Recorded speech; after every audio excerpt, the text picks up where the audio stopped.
Assalamualaikum warahmatullahi wabarakatuh. Halo semuanya, selamat datang di vlog KKN kami di Desa Kota Baru Seberida. Kami dari Universitas Islam Indragiri akan berbagi momen-momen seru selama menjalani program KKN di sini, mulai dari kegiatan bersama masyarakat, pemberdayaan UMKM, hingga inisiatif kreatif yang kami lakukan. Dan ikuti terus perjalanan kami di Desa Kota Baru Seberida. Yuk, kita mulai keseruannya. Semuanya akan kami dokumentasikan di video ini. Tanggal 11 Juli, kami sedang dalam perjalanan menuju Kota Baru Seberida. Pada saat sampai di Kota Baru Seberida, kami bertemu dengan Bapak Herman selaku PJ Bupati pada saat itu.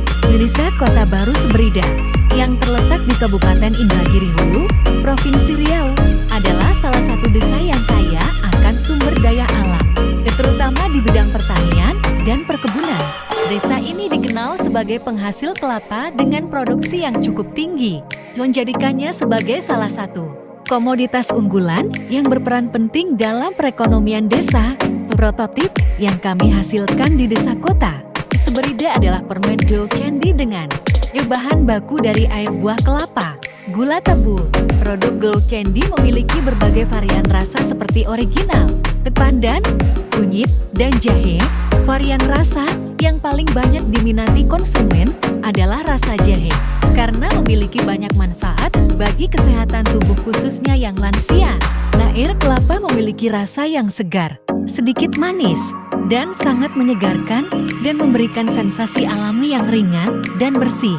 Dengan sedikit rasa buah yang khas, kandungan elektrolitnya juga memberikan kesan menyejukkan, menjadikannya ideal untuk memulihkan energi. Selain itu, rasa air kelapa berpadu dengan baik dengan bahan lain seperti pandan, kunyit, dan jahe, menyeimbangkan cita rasa dengan kelembutan alami yang menyegarkan. Alasan kami mengambil nama gold candy karena permen yang tekstur yang bercahaya. Berikut kegiatan kami selama KKN di Kota Baru Seberida.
Terima kasih telah menonton sampai selesai. Jangan lupa like, comment, and share. See you guys!